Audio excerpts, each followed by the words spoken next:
And hello, and welcome to our next episode of Covenant Couples. My name is Sharon, and this is Chris. Hi everyone. And today we're going to be talking about blended families, about families who have remarried and have children who bring into a new relationship. What are your opinions on blended families, Chris? Well, from my perspective, Sharon, obviously a blended family, is usually when a couple meets, someone's got kids already, and then they get married, obviously. But in terms of blended families, in what ways would we say there could be different challenges? Would it be depending on the ages of the children, Sharon? Yes, but if they're young children, they come into a relationship with their mother, so they have to get used to having a stepfather in their relationship, and it's also them getting used to having a different man in the house. When they're teenagers, they can be a little bit harder, but they still have to get used to having a new mother or a new father in the relationship. And that's just a matter of working it out together and trying to blend in, especially if they've got children from other relationships. You've got the mixed children, you've got children from one partner, and you've got children from the other partner. So you've got the mixed children as well as not just the step parents. You've got step children, step sisters, and step brothers. Well, obviously, it's more common that it's the woman who brings the young children into the relationship, but that's not always the case. It could be the man who's the custodial parent. I've been in the situation where I'm the young guy who's getting married in my first marriage, and the woman had a child, and that presented some challenges. And this is my second marriage. So for Sharon and I, we had children that had left home, but we're still relatively young for me. So I always knew there was going to be a possibility, Sharon, where my son rather, and my daughters may come and live with us one day. Yeah. So that kind of presented some different challenges as well. Yeah, especially when your son Nathan came to live with us. He was challenging as it was because he was in his mid-teens. He has a high functioning autistic, so that was an extra added problem on top of it. We worked together. He knew how to. We had to set up rules and boundaries for him. He went to school. He did really well. But the issue with Nathan living with us was also his mother. He wanted to go and see his mother, so we had to make arrangements for him to see his mum. And then there was issues when he came home because he didn't want to come back. And then we had to kind of work on get back to the boundaries of what he had in this house, because he obviously wasn't getting to the same boundaries when he was living with his mother. But we handled that, and he managed to adapt to that, and he did really well. And it's just hard. It's hard with someone like Nathan, but it will probably be harder with other children as well. What do you think, Chris? Well, one of the things that we talked about, and one of the things that was recommended to us, was to have what they called was a transition plan. Because, every home has a culture. Every home has a set of ways that you like doing things together. And obviously the child will be used to the way that you're doing things, be they a child, be they a teenager. And so one of the things that we had suggested to us, which did help, was what is the transition plan? How are you going to approach reintegrating them back into the culture of your home? For example, are you going to ask them questions when they first get back? Are you going to give them some space? So our strategy was, because my son is Asperger's and autistic, was just welcome him back home, understand that he might be a bit frustrated. Maybe he wants to vent. Maybe he didn't want to come home because he was happy at being at mum's. It could be some emotional challenges to deal with. And so also just understanding that, he might need that space, and also realising that this could have been some expectations on his behaviours which were less than maybe the expectations that you set. So trying to understand there might be a bit of confusion for him or her, because he or she's got to readjust to the cultural expectations and behavioural expectations for the home, Sharon.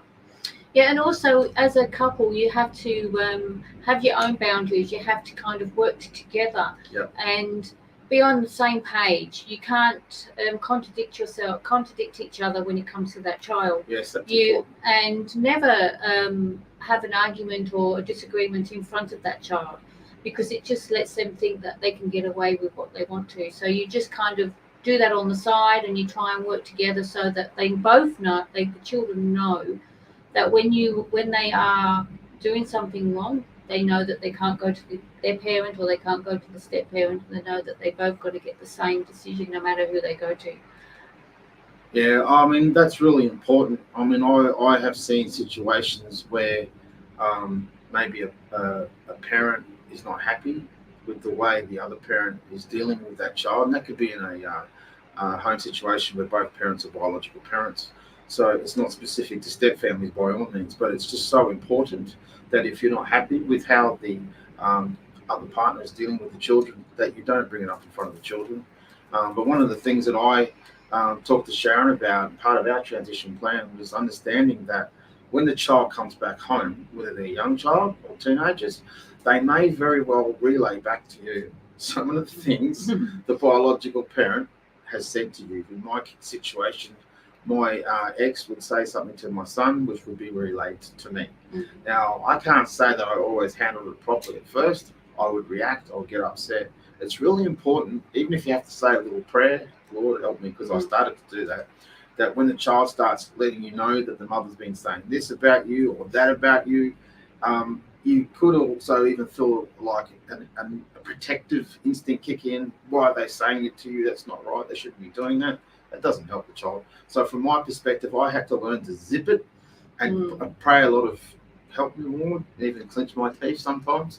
But it's just really important that the child feels safe and that you're not going to react to that, fact of what the other parent could be saying. I think that's really important because you're trying to build an atmosphere of love. Trying to build an atmosphere of where the child can feel safe. And I don't feel, for me, that I always did that, and I didn't always adhere to that, but I did get better at that. And I felt that that was providing more of a safe environment where my son could, if you like, land back into the culture, come back home and know that, yeah, you're home with us. This is how we do things. You've got space to readjust to how we do things again, Sharon. And also, you might find too, when the child comes back from their biological parent, mum or dad, that they may have had a good time, and they might not want to come back here. Or they could have had a really upsetting time. They could have got really angry, really upset, and they've come home. They've come back to their home, which is where they're living with you, and they're angry and they're upset. And you just have to give them some space. It's like that used to happen to Nathan quite often. He'd come home because he didn't want to come back, or he was upset because it didn't go the way he planned it to go, and he just let him stay in his room, watch the TV. Just let him vent, let him be on his own sometimes, and just let him be fine. And then he would come out and he would talk to us and explain to us what had happened. But one important fact is never run down the other parent to your child. Yeah. Never ever do that, because it just makes them they will go back to them they will go back to their parent and say that. So as Chris was saying, Nathan will come to us because something his mother had said. So we never tried to. We did do it occasionally, which we thought we realised afterwards that we shouldn't. But you should never run the other parent down in front of that child, because it just makes them feel bad, and then they start reacting, and then they could actually get angry with you. So you try and not do that, and just let them be on their own for a while. And if they're teenagers, it's you'll find that most of the time when teenagers want to be on their own anyway. I did when I was a teenager. I never had broken family. My mum and dad were still married today.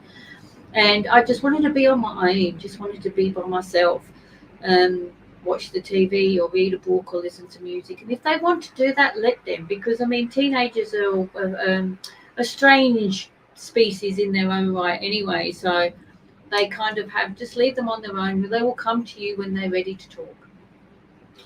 And one of the things that, I probably would encourage any guy that's looking to get married and is getting ready to get married, usually, when you fall in love with a woman and you love that woman, you love the children, even though they're not your biological children.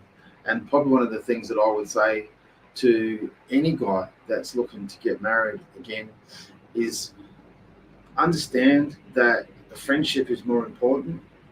Accept and realize that you're not going to be the head of the home necessarily straight away, that is a spiritual function, that it's more important to build that relationship, and that it's really important to do what they love.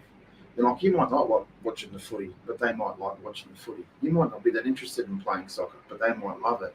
So it's not about what you love, it's about what the child loves. And that's a really good point of connection and being able to build that relationship with the child. And that's not to say that you can't have any say on how the home runs, but look at it as a transition and an adjustment period, and try to navigate that with patience and with love, and just pray. One of the things that Sharon and I talked about is, it's really important as married couples, when there's children from other relationships involved in the marriage, just to pray. And one of the things I'd also like to emphasize is try to remember not to take it personally, because they might say things like, "You're not my dad," or "What would you know?" But really, at the end of the day, they're just lashing out. They feel very insecure. And so it's really important to just try to be Jesus to them, just like you would anybody else that you're trying to build a relationship with and lead them to Christ. Maybe the kids don't even know Jesus yet. So this could be your opportunity in the marriage relationship to build that bridge and hopefully see them find their way to Christ. Exactly. And that's what we used to say to Nathan when he used to get angry. We used to say to him, just go to your room and pray. Just talk to Jesus, talk to God, and see what you hear from him. And he says, okay. Yeah, and off he'd go, and he'd do what he had to do. And then he'd come out maybe a bit later and say, okay, I've spoken to Jesus, I've spoken to God, I've prayed, and I understand this. And then he'd calm himself down. Yeah, he would. And that would help him a lot. But also not just young children. It's like when I married Chris, my children were already older and married with their own children, so it's easy. So they had to accept Chris as their stepfather as well, marrying their mother, and that was hard for them too, especially my oldest. He was a bit overprotective when I was on my own for a while, and when Chris came into my relationship, he kind of sussed him out a little bit to make sure that he was okay for his mother. And so that it doesn't matter if they're younger or if they're older, they will always be protective of their mother, and they will always be protective of their father. That's true. So so it doesn't matter how old they are. It could be little babies up to in their 40s or their 50s. It doesn't matter. They will always be your children, and step parents will always be involved. Yeah, and I think that it's really important that you try to navigate your way through those divided loyalties, because as a mother or even as a father, you're going to feel divided loyalties. But if the person that you've married is a good person, good guy, good lady, then just pray and just trust, and have that open communication with each other, and not talk about the child in front of the child to each other, as Sharon said earlier. That's so important.